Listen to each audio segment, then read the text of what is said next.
Assalamualaikum warahmatullahi wabarakatuh. Jumpa lagi dengan saya di channel Abi Maryam.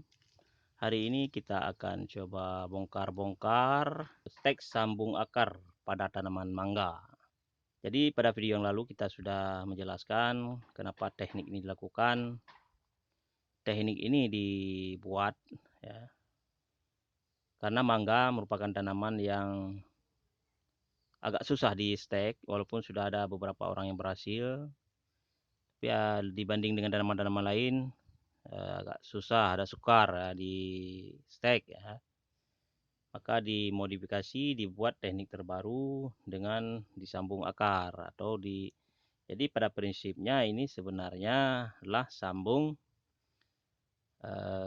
samping sebenarnya, cuma karena bahan steknya, batang atasnya lebih besar sementara akarnya sangat kecil, maka kita namakan dia stek sambung akar. Jadi di stek tapi dibantu dengan akar, dengan akar yang berasal dari biji.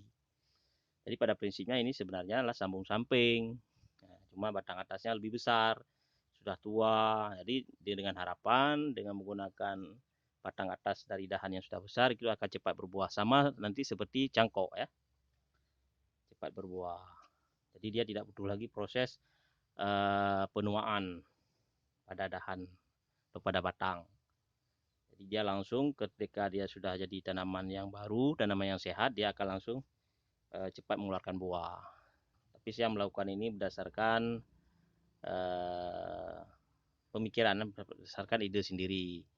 Jadi kalau kebetulan ada orang lain yang melakukan hal sama, maka itu adalah suatu hal yang wajar ya. Jadi saya membuat teknik ini dan ini baru pertama kali ya. Karena saya yakin dengan teknik ini stek tanaman mangga bisa berhasil ya, di atas 80% lah ya. Ini dari 4 yang kita buat, 1 gagal, berarti 75% berhasil kan dari 4 ini kan.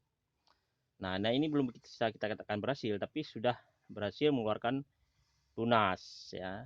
Kalau kita stek biasa pun bisa mengeluarkan tunas, cuman sering PHP karena dahan mangga ini susah mengeluarkan akar. Jangankan kita stek, kita cangkok aja susah keluar akarnya. Jadi apalagi sudah terputus dia kan. Jadi kita bantu dengan sambung akar. Ini video bagian kedua. Jadi nanti akan ada video bagian ketiga dari 3 batang ini. Nanti kita akan update lagi videonya. Bisa jadi setelah kita buka nanti mati dia. Ya kan? Jadi ini baru tahap kedua. Kita coba buka hari ini. Plastiknya kita buka. Kemudian langsung kita tempatkan di tempat yang terkena cahaya matahari. Tentu saja jangan lupa kita siram ya. Jangan sampai mati karena kekeringan. Jadi kemarin ini sempat juga dimakan kambing. Ini yang paling mudah sebenarnya. Yang daun ini sebenarnya yang paling mudah ya. Sebenarnya ini yang paling, karena sudah dimakan kambing ya ini ya. Akhirnya ini sudah mengeluarkan tunas-tunas baru lagi ya. Dari coba kita perhatikan ya. Nah, ini sudah dimakan kambing di sini karena kemarin masuk kambing ke kebun, makan dia. Ini habis semua dia makan, ini keluar lagi. Jadi untuk perbandingannya kita akan coba lihat pada tanaman stek mangga yang sudah 5 bulan nih. 5 bulan masih bertahan. Ini kan. Masih bertahan, tapi kalau kita lihat akarnya belum ada. Jadi ini kalau kita bongkar nanti akarnya, ini sudah kita bongkar sebulan yang lalu. Akarnya belum ada, tapi batangnya masih bertahan. Kenapa? Karena kulit di tanaman mangga itu tebal, dia punya cadangan makanan di sini. Karena kita bungkus dengan plastik, dia tidak cepat kering. Artinya dia masih punya waktu untuk meneruskan hidupnya. Jadi ini sedang sekarat sebenarnya ini. Karena dia sudah berapa kali keluar nih, yang dimakan kambing. Ini kan dimakan kambing juga daunnya nih.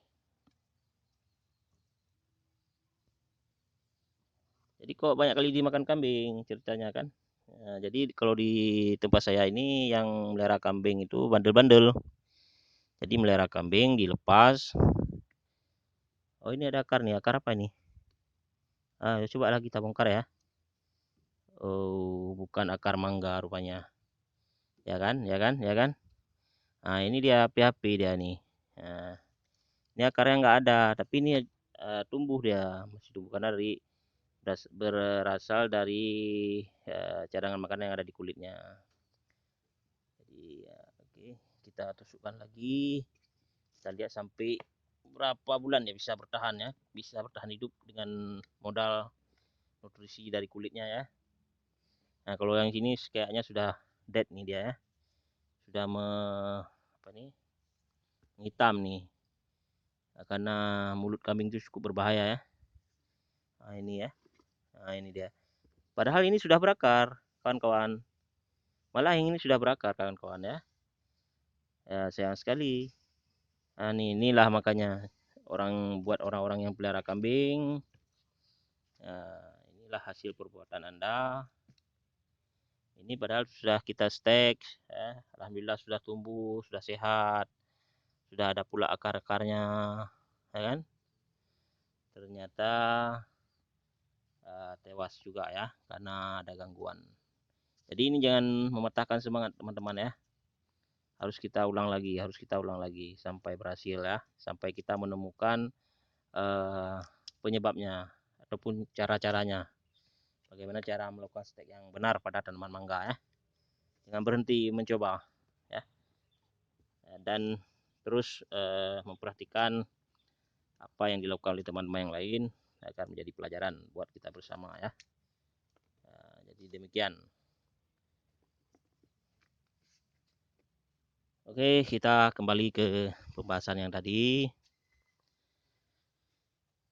Jadi inilah kenapa kita melakukan teknik terbaru, yaitu stek sambung akar pada tanaman mangga ya. Sebelumnya kita juga lakukan stek sambung akar pada tanaman durian ya. Gagal, belum berhasil ya, bukan gagal ya, belum berhasil. Itu keberhasilan yang tertunda ya. Jadi kalau orang mengatakan keberhasilan yang tertunda, berarti belum berhasil ya. Tapi bukan tidak akan berhasil. Insya Allah kalau kita terus lakukan percobaan-percobaan, insya Allah akan berhasil ya. Oke, jangan banyak bacot, kita langsung bongkar satu persatu. Oh ya, ini sudah berumur 1 bulan lebih ya, 1 bulan lebih kurang lah, 1 bulan 1 minggu atau 1 bulan setengah ya. Pas ya, kalau dari videonya yang lalu itu beda 1 bulan ya.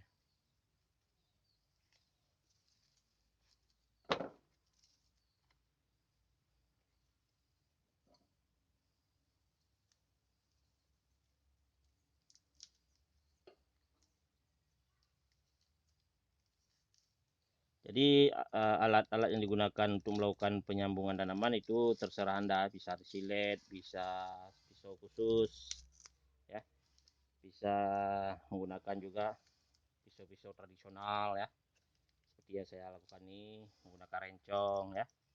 Kalau Anda yang dari Bandung mungkin bisa menggunakan dari kujang ya, dari Jawa Barat kujang ya. Mungkin kalau dari daerah Sumatera Selatan bisa menggunakan badik atau apa namanya itu. Sudah cukup segar ya, masih cukup segar. Jadi sambungannya jangan dilepas dulu ya, ini sambungan ini jangan lepas dulu ya. Biasanya 1 bulan itu belum agak melekat ya, buka aja sungkupnya aja. Jadi nanti kita pantau lagi selama 1 bulan lah, 1 bulan ke depan ya, nanti kita update lagi. Oke, sudah selesai satu, kita lagi ya.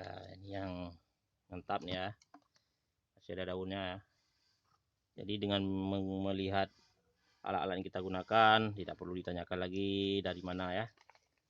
Ya, jadi kita sekalian di sini belajar tentang budaya-budaya yang ada di Nusantara ya. Setiap daerah itu punya alat yang berbeda. Mungkin kalau di Jawa bisa menggunakan keris ya. Kalau keris itu ada lekuk-lekuknya, apa bisa ya? Bisa sebenarnya. Namanya kearifan lokal ya. Di kelebihan rencong ini dalam penggunaan di masa-masa penjajahan dulu atau di masa-masa kerajaan-kerajaan dulu untuk melawan musuh, bukan untuk melawan musuh ya, untuk perlindungan diri ya. Kalau perencong ini untuk pertahanan diri, bukan untuk menyerang ya. Pertahanan jarak dekat, sama dengan kerambit ya. Kalau di Sumatera Barat ada kerambit ya. Kerambit itu cukup berbahaya ya. Cuman untuk rencong ini mungkin jurus-jurusnya sudah tidak ada lagi yang melestarikan. Kalau beda dengan kerambit yang sudah mendunia ya. Kerambit sudah mendunia ya. Jadi budaya kita sudah diterima di dunia internasional. Dan dengan lengkap dengan jurus-jurusnya ya. Tapi setahu saya kalau rencong ini dia pertahanan jarak dekat untuk melindungi ya. Untuk melindungi. Jadi dalam keadaan terpaksa, maka dia diletakkan di depan dada ya. Kalau keris kan di belakang ya. Kalau rencong di depan, di jarak dekat dia hanya 2 gerakan dia. Tarik, tusuk, tarik, tusuk. Ada jurus ya. Ketika dalam keadaan kepepet, tarik, tusuk. Makanya di rencong yang untuk persenjataan perang itu dia agak luncing ke atas seperti ini ya. Bentuk L ya. Jadi dia tidak perlu melihat ketika menarik. Ini sedikit ya penjelasan tentang budaya ya. Nah ini juga sarungnya juga sudah desain khusus, ini ada lekukan dia supaya untuk menahan jangan jatuh ke bawah. Sementara di ujungnya ini ada lekukan juga, ketika ditarik dia ini sarungnya tidak tertarik ya, tertahan dengan bahan-bahan kain ya. Biasanya kalau orang Aceh zaman dulu itu setelah memakai celana ada kain lagi, kain setengah di atas lutut ya. Nah ini dipasang di kain ya, ada sabuk, nah di sabuknya. Jadi kalau rencong itu kalau ditarik ya di sini ada bentuk L seperti ini, seperti huruf ba. Ini dari tanduk. Jadi buat teman-teman yang ada di daerah lain boleh menggunakan alat-alat yang untuk melestarikan budaya ya, budaya Nusantara. Harus mencintai budaya ya. Jadi bukan membangga-banggakan daerah, tapi itu supaya sejarah jati diri bangsa jangan hilang ya. Di setiap daerah itu punya karakteristik. Oke, bagian atas ini sudah nampaknya sudah mengering. Oh enggak, belum, masih. Oh. Oke, ini sudah ada keluar tunas-tunas baru ya, ini bakal tunas. Demikian yang bisa saya share pada kali ini karena baterai HP sudah. Oke, mudah-mudahan ada manfaatnya. Assalamualaikum warahmatullahi wabarakatuh.